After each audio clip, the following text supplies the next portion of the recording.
Hello everyone. So మనం ఎప్పటి నుంచో వెయిట్ చేస్తున్న తెలంగాణ ఇంటర్మీడియట్ రిజల్ట్ అనేది ఎప్పుడు అఫీషియల్గా మనకు రిలీజ్ చేశారు ఏ రోజు అనేది. సో 22nd మనకు డిప్యూటీ సీఎం గారి చేతుల మీదుగా మనకు రిజల్ట్ అనేది మనకు వస్తుంది. సో ఓకేనా, ఆ రోజు అంటే ట్యూస్డే అంటే మంగళవారం రోజు 12 o'clockకి మనకు వెబ్సైట్లో అనేది రిజల్ట్ అనేది మనకు ఉంచుతారు. సో అది మెయిన్ వెబ్సైట్లోకి వెళ్ళాలి, tsvi.cgg.gov.inలోకి వెళ్ళి మనము రిజల్ట్ అనేది చూసుకోవచ్చు.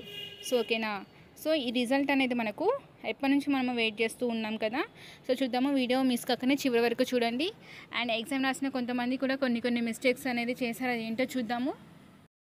సో ఈసారి రిజల్ట్స్లో అయితే మనకి ఎలాంటి మిస్టేక్స్ అనేది లేకుండా అనేది చూస్తున్నారు. అంటే కరెక్షన్ అయిపోయాక మళ్ళీ తర్వాత అక్కడే మనకు రీవెరిఫికేషన్ కూడా చేస్తున్నారు, మనం ఏదైతే కరెక్షన్ చేశారో పేపర్స్ని.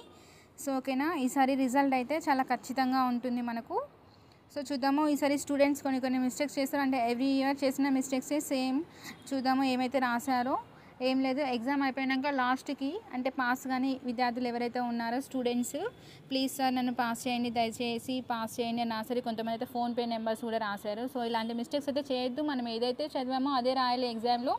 కనీసం మినిమం దానికి ఒక క్వశ్చన్ ఇచ్చాడనే దానికి కనీసం ఒక ఫార్ములా అనే రాయాలి కదా. ఫార్ములా రాస్తే మనకి ఈజీగా పాస్ మార్కులు అనేది వస్తుంది. కానీ అలా చేయకుండా కొంతమంది అయితే టైం పాస్కే రాసినట్టుగా రాశారు.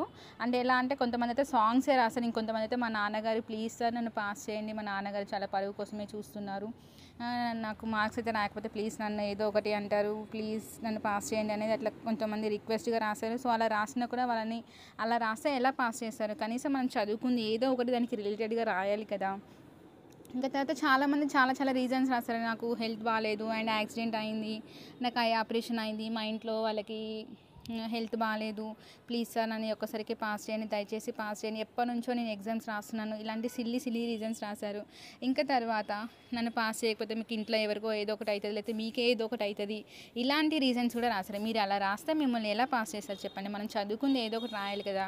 సో అలా రాసిన వాళ్ళు ఇప్పటికైనా కూడా ఇంప్రూవ్మెంట్కు సప్లిమెంటరీ ఎగ్జామ్స్ ఉన్నాయి కదా. సో అప్పటికైనా సరే కనీసం మినిమం పాస్ మార్కులకైనా సరే చదివి ప్రిపేర్ అయ్యి రాయండి. సో ఓకేనా, ఇలా రాస్తే అయితే మిమ్మల్ని పాస్ చేయండి. మీరు రాసిన దానికే కదా అక్కడ మీకు మార్కులు వేసి పాస్ చేస్తారు. సో ఇలా మీరు రాసినా కూడా మీకు మార్కులు ఇవ్వరు. సో ఓకేనా, ఇప్పటికైనా సరే కేర్ఫుల్గా చదవండి. నేనైతే ఈచ్ సబ్జెక్ట్కి అంటే maths 1A 1B and 2A 2Bకి అయితే important questions and answers explain చేశాను. సో అందులో కనీసం చదివి పాస్ మార్కులను తెచ్చుకోండి. ఓకేనా, all the best. Thank you.